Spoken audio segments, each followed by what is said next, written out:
coupled with her family support and guidance of her teachers, she graduated class valedictorian of 2012.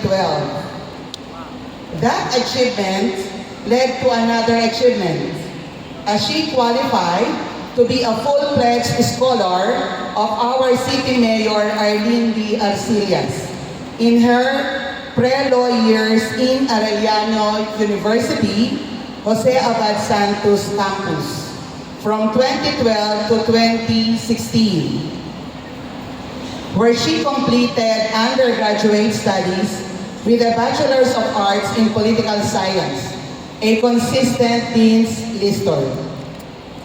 Along with that, she was awarded Best Debater in Political Science Department and was the Deputy Editor-in-Chief of Arellano Standard, an official student publication of Arellano University.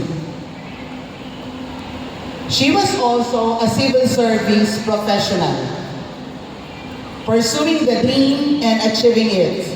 A graduate of Juris Doctor from Arellano University School of Law in 2021. And in that same year, passed the Philippine Bar Examination 2020 to 2021 first take. These achievements led to her stay at Sisip, Gores, and Velayo and Company, or SGB, from 2023 to 2024 as a Senior Associate for Indirect Tax, Global Trade, and Customs Services. Have corporate tax and customs advisory and advocacy experience. As a tax consultant, handled a wide range of issues for various companies from different industry groups, such as mobilities, pharmaceuticals, commodities, among others. 2024 to present, Philippine Guarantees Corporation, Corporate Attorney 4 of Litigation Department, Legal Services Group, with extensive expertise in property law, land titles, foreclosure, consolidation, litigation, and taxation. Our guest speaker has built a solid reputation for professionalism, integrity, and legal excellence.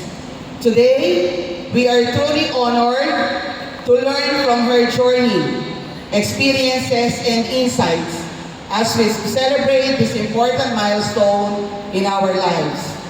My fellow teachers, division and school administrators, our government officials, parents, guests, completers, and graduates. Let us all welcome our guest speaker, our class valedictorian of 2012, Attorney Rael Jenny Bosiños Arena.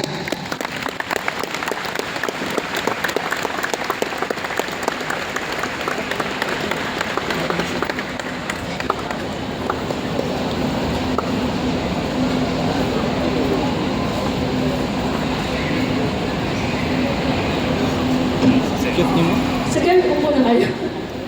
Parang hindi nagbago yung face ko, no? Sorry, mas sanay ako magsulat kasi magsalita. Mas sanay ako mag-litigate sa court. Sabi ko nga kay mama, baka pwede isulat ko na lang yung speech ko. So, honorable and good afternoon, honorable and inspiring Mayor Arlene Arcillas, dynamic and dedicated school leader, Ms. Naarni O. Tolentino, OIC Principal, distinguished and visionary public schools district supervisor, Dr. Eris A. Capul, esteemed and exemplary schools division superintendent, Mr. Herberto Jose D. Miranda, our committed and passionate head teachers, master teachers, and faculty members, supportive and hardworking SPTA President, Mr. Jose G. Maderazo Jr., our proud, loving, and ever-sacrificing parents and families, our valued guests, and most especially our remarkable, resilient, and outstanding moving up graduates. Mapagpalang hapon sa inyong lahat. So don't worry, may silang speech ko, wala pang 5 minutes. Kasi nakikita ko sa mukha niya, parang gutom na kayo. Kanina, yung mga katapat ko doon, parang red pa yung makeup. Ngayon parang, pink. ano nangyayari? So, I am Attorney Leon Chenely Arena, isang malaking karangalan para sa akin na maging bahagi ng napakalagahang araw nito. Parang 14 years ago pa ako nag-speech dito sa Balibago National High School. Ngayon, integrated na. So, ayan o, si Sir Kat, special mention dito. Kasi siya yung nagturo sa akin ng speech ko noong 2012. Ang tagal na, no? So, bago ako magsimula, gusto ko munang makita kung palakpakan naman yung sarili niyo, parang para mabuhay. So, sa mga magulang, salamat din. Pwede niyo bang palakpakan ng mga sarili niyo dahil nakatan kayo ngayong araw na to. So, aminin natin, minsan, yung mga parents natin, yung mas excited pa, no? Pag may mga achievement tayo sa buhay. Minsan pa nga, sila pa yung mas kinakabahan kung kapag may mga performance, may mga events tayo sa school natin. For sure ako, lahat ng gamit nyo ngayon na plancha, no? Saka lahat ng mga sapatos nyo ngayon, if hindi bagong bili or bagong polish yan. So, dahil kung wala nga sila, sabi ni Sir Roy, malamang wala rin kayong baon. So, for 3 months, wala kayong baon. So, tigil mo ng pag-order sa Shopee and Lazada. So, kapag sinabing moving up or graduation, parang lang, no? Parang simpleng salita lang siya. Parang next season or next series. Pero alam ko na may kasamang pagod, puyat at stress. May mga pagkakataon, alam ko, na natanong sa mga sarili nyo na, kaya pa ba? Kaya pa ba? Dati, alam ko, sinasabi niyo sa parents niyo, Nay, pwede bang absent muna ako bukas? May nagtatata ako. Sino mga nagsabi ng before? Ang dami sa mga lalaki. So, may quiz pa today. May yellow pad ba?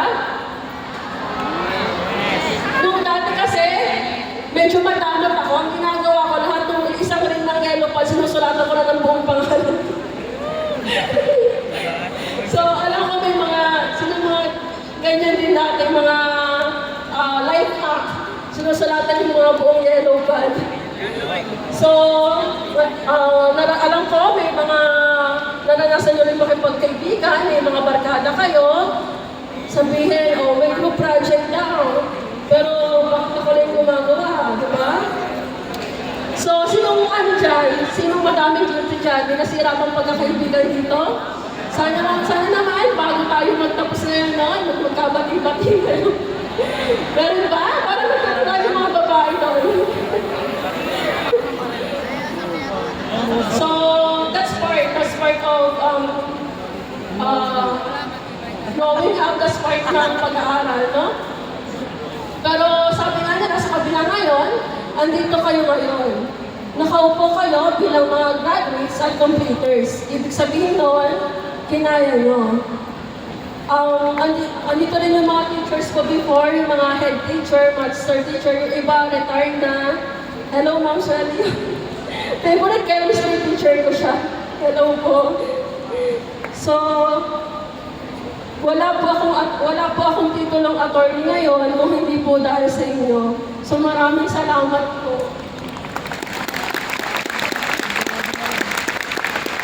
So, sa tema natin ngayon na Filipino graduates, prepare to lead with competence and character. Competence, ang inyong talino, kakayahan, at lahat ng natutunan nyo sa paaralan. Character, ang pagiging tapat, responsable at may malasakit sa kapwa. Dahil sa buhay, hindi lang talino at sukatan ng tagumpay. Ang tunay na leader ay may magandang puso. Sino dito yung gusto maging attorney din tulad ko?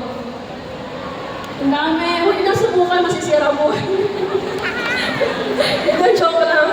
Kasi mahirap siya. Maging doktor.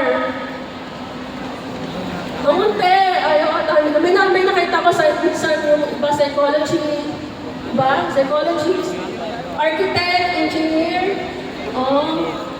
businessman, businesswoman, police, seafarer, yung nakita ko sa, sa invitation. Nurse, di ba? Teacher. Parang ang dami ko sa, nakalagay teacher, pero walang tumaas ng kamay. Mga teachers. Sabi kasi ng mama ko, nung bata pa lang ako, wag na ako mag-teacher. Hindi ko alam kung bakit. Pero dahil sa pati-teacher na kami nakatapos magkakapatid, sabi niya, huwag ka mag-teacher, walang pera sa teacher.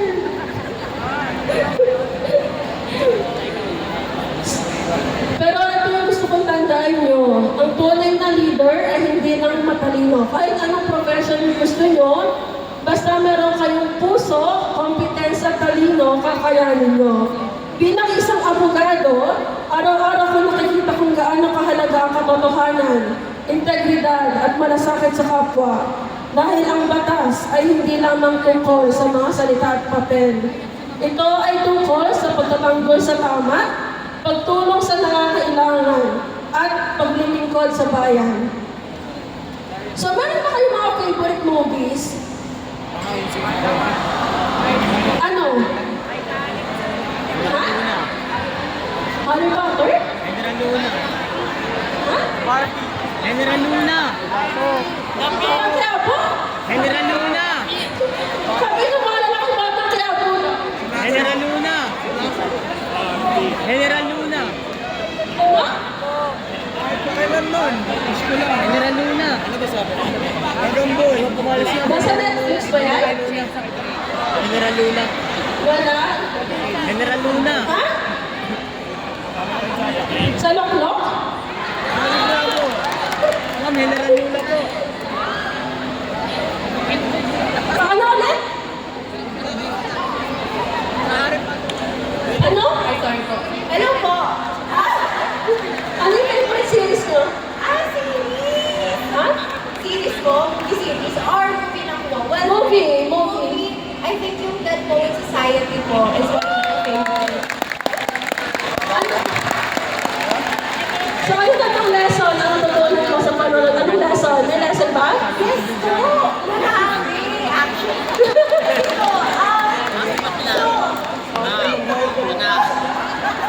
Kasi yung movie po na yun, parang nag-level. Okay. Pinakanakuha ko po doon is stand for what you really like and what you want to do, and don't stay silent just because someone tells you to do this or that, but panindigan mo kung ano yung gusto mo, dahil it's either you die or papanindigan mo yun and pupunta ka sa larangan o landas na yun na ginagawa mo ang gusto mo at mahal mo. Okay, that's good. So, mga lalaki, pwede mo kayo isang manalo? Sige. Sino? Ganda. Narinig ko naman yung sinabi na, gandahan mo yung salita mo. So, I'll be, ano na lang po, relevant. So, the movie that I really like is Spider-Man po.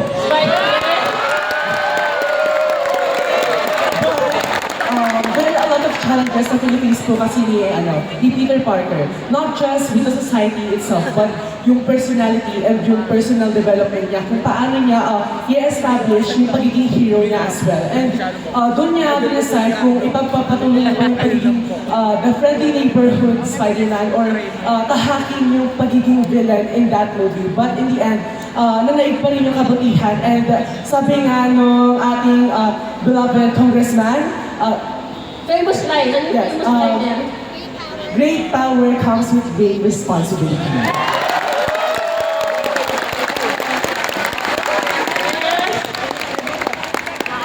Bakit ko tinatanong kung ano yung mga favorite movies or series nyo? Kasi ito nagre-reflect kung ano yung mga inspiration nyo sa buhay. Sa akin kasi, maganda sinabi ni ate sa kanya po yan, no? May mga natututunan sila, although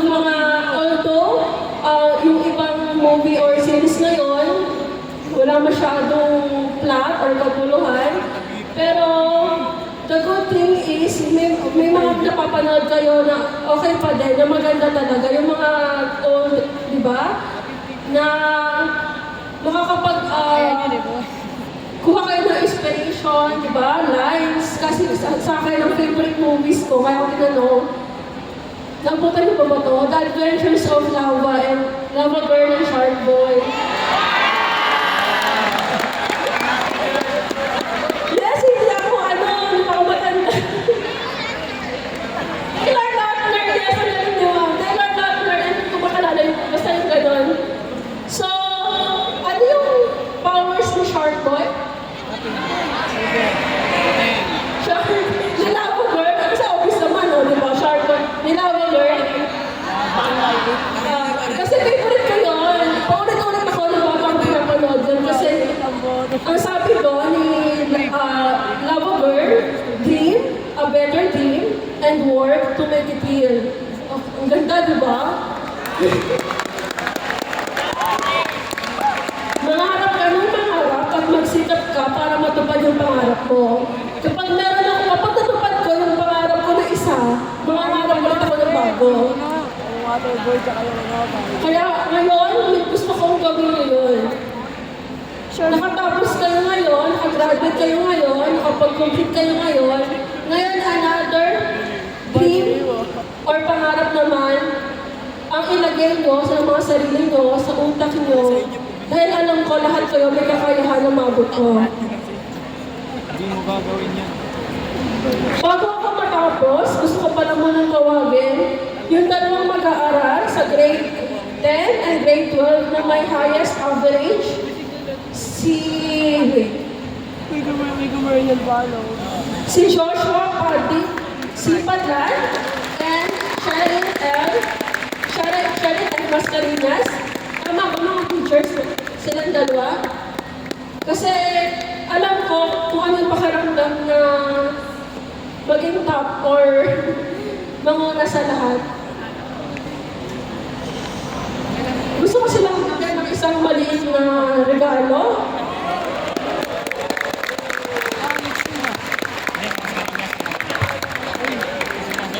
Tingnan mo na. Ano ako dyan?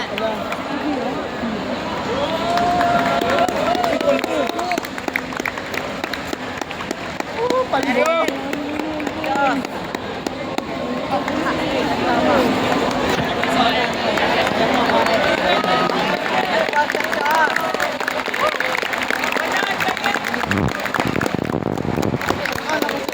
So bakit special mention sila? Kasi alam ko yung pakaramdam na isakripisyo yung lahat para maging angat or maging top ka sa iba.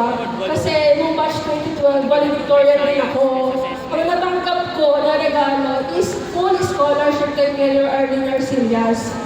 So yun yung dahilan kung bakit ako nakatapos ng pag-aaral. Scholar ako ni Mayor Arlene, scholar din ako ng Aloriano. Kung hindi siguro ako naging scholar ng Arlene, mahirapan sila mga magpapa na magpaaral sa akin. No? So,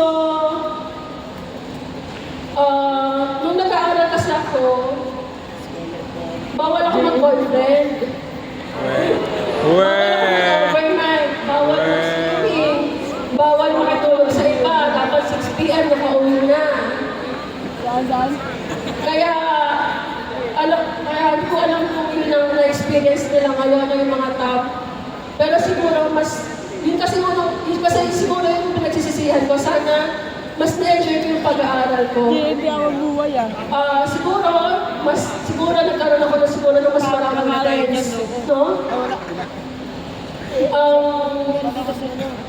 Pero sa paghihipit naman ng parents ko, hindi naman.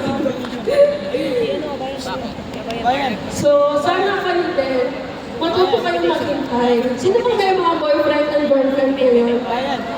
Nahihiya sila. Napapakot sila kasama nila yung mga parents. Baka hindi alam. Hindi ba daw legal? Nakatitig sa yung mga parents nyo. Bayan! Hindi ata nila alam. Kasi ako nag-boyfriend na ako. My first and last boyfriend. Bayan! 26 na ako noon.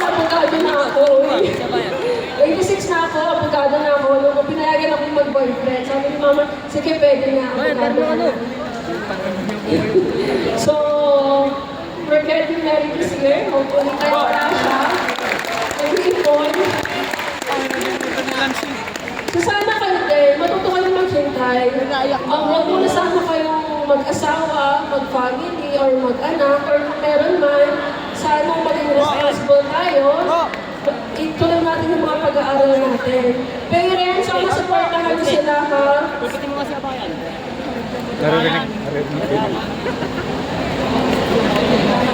Bayan.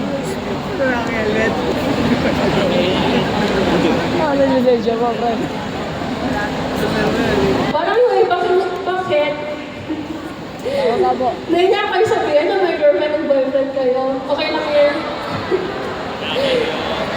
So, before I end my speech, gusto ko sabihin na ang kinakabukasan ng Pilipinas ay nakaupo sa harap ko ngayon. At kung balang araw, marinig niyo ang mga pangalan niyo na tinatawag sa court, wag sana as a defendant, ha? Wag sana kayong magkita sa court na kayo yung